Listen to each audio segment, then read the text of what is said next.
Ma'am शक तो उनको मुझ पे ही था, पूरा शक था। और मैंने जो भी सच था सब बताया मैम, शुरू से लेकर गांव से लेकर कराची तक, कराची से लेकर यहाँ तक की पूरी ज़िंदगी मैंने उनको सारी सच सच बता दी। आगे जो होगा पता पड़ जाएगी मैम। मेरी मजबूरी थी, मुझे यहाँ आना था और इंडिया का वीज़ा मुझे नहीं मिल रहा था, तो मुझे मजबूरन ऐसा करना पड़ा, क्योंकि सचिन के बगैर वहाँ रहना मेरे लिए नामुमकिन था। पाकिस्तान मुझे छोड़ना था और इंडिया मुझे आना था, तो इसलिए मुझे झूठ बोलना पड़ा। मैं शनाख्ती कार्ड में मेरे पापा ने मेरी एज कुछ कम करवा के लिखवाई थी। इसका कोई इशू नहीं होता पाकिस्तान में, सबकी। मैं तो 6 साल कम लिखवाई, लोग तो 8-8 साल भी कम लिखवाते हैं। इसका कोई इशू नहीं होता। और रही बात जो बच्चों के कह रहे हैं, तो उनकी भी साल साल कम लिखवाई गई। ये सारी बातें मैंने शुरू से लेकर सबसे सच बताई कि भाई हकीकत में ये है और जो शनाख्ती कार्ड में ये है। इसका वहाँ पाकिस्तान में कोई मतलब नहीं होता कि आपने कम क्यों लिखवाई या ज़्यादा क्यों लिखवाई। पर मैंने जो बात सच्ची थी मैंने उस सब के आगे रखी, दोनों तरीके। जो मैंने कागज़ में उम्र कुछ कम लिखवाई वो भी सच बताया कि भाई ये इसी कारण लिखवाया, और जो मेरी सच्ची, मेरे 27 साल की हूँ मैं, वो भी मैंने सच्ची बताया। इसमें मैं झूठ कुछ भी नहीं कहा मैम। और लोग ये कह रहे हैं कि सीमा ने झूठ कह दिया, खुलासा हो गया, कुछ भी नहीं हुआ। जो बातें ये आप कह रहे हो, खुलासा कर रहे हो, ये सबसे पहले मैंने बता रखी हैं। कानून को मैंने सारी सच्चाई बता रखी है। आप लोग खुलासा आप कर रहे हो, ऐसा कुछ भी नहीं है। कह रहे हैं वो होटल वाले, हम ना उन्होंने हमसे नाम लिखवाया ना। वो सुबह सुबह हमसे 500 लेते थे डेली के नेपाली पैसे। वहाँ पे इतनी कोई सख्ती नहीं है, कोई इतना वो नहीं। अब वो खुद को बचाने के लिए और क्या कहेंगे, यही कहेंगे। पर उनके साथ मैं फैमिली की तरह रही हूँ। हम ऐसे रहे हैं जैसे फैमिली में थे। उनके पापा बहुत अच्छे इंसान हैं, जो होटल के मालिक थे, बहुत अच्छे इंसान हैं। वो बेटियों की तरह मुझे रखते थे। मेरी सच की थोड़ी ऊंच नीच में बात या तेज़ आवाज़ हो जाती थी ना, वो भाग के मेरे पास आते थे कि मेरी बेटी से मत लड़ो। इस बात की भी वीडियो मेरे टिकटॉक में है। और जो इंस्टाग्राम में बिल्कुल फैमिली इनके बच्चे उठाती थी मैं। इनकी जो मम्मी थी, अपनी सास थी, वो आंटी, उनके साथ में हंस के हमारा बैठना, खाना पीना, इतना अच्छे से हम रहते थे। कभी भी मतलब ऐसा नहीं। हाँ, उनको पता था मैं सीमा हूँ, सचिन ये है, सचिन है, सारा पता था। पता नहीं खुद को बचाने के लिए किस चीज़ के लिए झूठ कह रहे हैं। बाकी वो कभी भी उन्होंने नाम लिखवाने की बात ना करी। सुबह सुबह वो 500 लेते थे डेली का, मतलब 12 बजे से पहले 500 रुपये उनको देना था। ना वो लिखते थे ना कुछ और। वो मैं अपने हाथों से मैं सचिन अपने हाथों से देते थे। पानी की बोतल वहाँ से लेके वो पैसे दे देते थे। और ये पता नहीं अब क्यों कह रहे हैं, इसके बाद तो कोई मतलब नहीं है। मगर मैं वही रही तो सही। वहाँ से सिर्फ पशुपति के नाथ के अलावा हम कहीं भी नहीं गए। कोई इसी, हम बस इसी एरिया में घूमते थे। एक मेरी दोस्त थी सीता, इसी एरिया में उनका होटल है, वो खाना बनाती थी। उसके आलू के पराठे खाने के लिए मैं और ये जाते थे। मेरी बहनों की तरह थी, तो इनको जीजा जी बुलाती थी, सीता नाम की लड़की। तो उन वहाँ से घर, रूम से वहाँ तक का सफ़र सिर्फ हमारा होता। सिर्फ पशुपति नाथ गए थे हम, इसके अलावा हम और कहीं भी नहीं गए थे। जी मैम।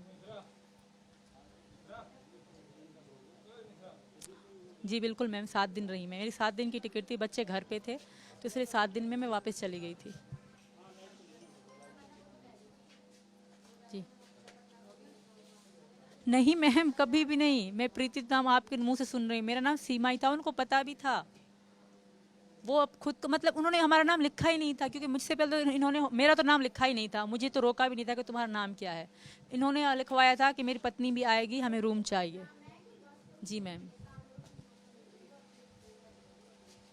जी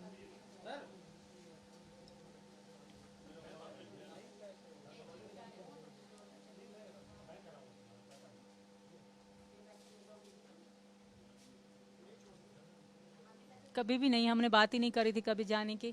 और मेरे छोटे बच्चे घर पे थे, तो मैं ऐसा कर, क्योंकि हम पे सिर्फ 7 दिन थे, 7 दिन मुझे वापस जाना था। अगर वहाँ तब मैं इंडिया आती तो एक दिन भी सचिन के साथ ना बिता पाती। तो हमें वहाँ हंसी खुशी हमने दिन गुजारे वहाँ पे।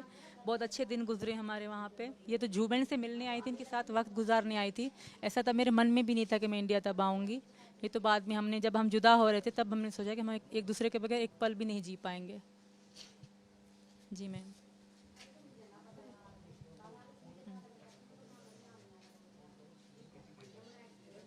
जी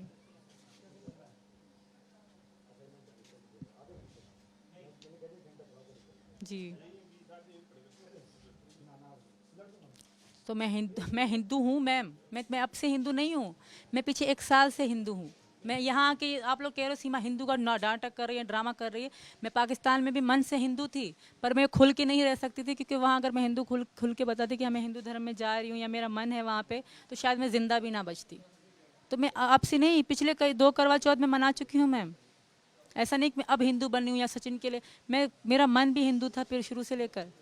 और इस बात को मैंने वहाँ कभी भी खुद को मुसलमान नहीं बताया था। वहाँ नेपाल में मैंने खुद को हिंदू ही बताया, और मैं हिंदू हूँ। ये सिर्फ मैं बात झूठ या नाटक नहीं कर रही, जो सच है मैं वो बता रही हूँ मैम। ये सचिन को भी पता है। कि मैं इनके साथ, हम जब ये काली निकलती थी मैं मन से देखा करती थी। वहाँ तो इतनी मनाई नहीं जाती। जब नवरात्रि आती थी तो मैं मन से इनके साथ मनाती थी।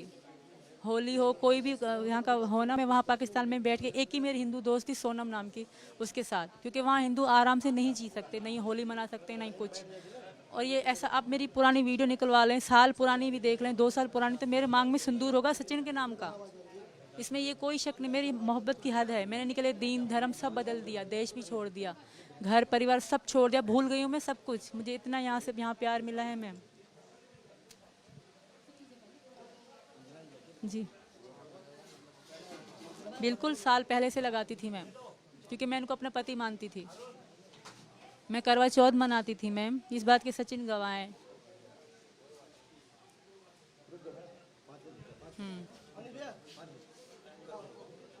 बिल्कुल भी नहीं, क्योंकि उनसे मेरे संबंध ही नहीं थे। वो मुझे छोड़ चुके थे, वो अब ढोंग कर रहे हैं, तो वो सब सच होगा मैम। हमारे रिश्ते पिछले, मेरे पापा के मर जाने के बाद हमारा रिश्ता बिल्कुल ख़त्म और ख़राब हो चुका था। और कभी भी मैंने उनसे इतनी प्यार से वीडियो कॉल पे बात नहीं करी कि वो मुझे इतने प्यारे हैं, कभी भी नहीं। हम में सिर्फ लड़ाई और गाली गलौज चलती थी, कभी भी इज्जत नहीं करते थे मैम मेरी। अगर वो मेरी इज्जत करते तो आज यहाँ ना होती मैम। धन्यवाद मैम।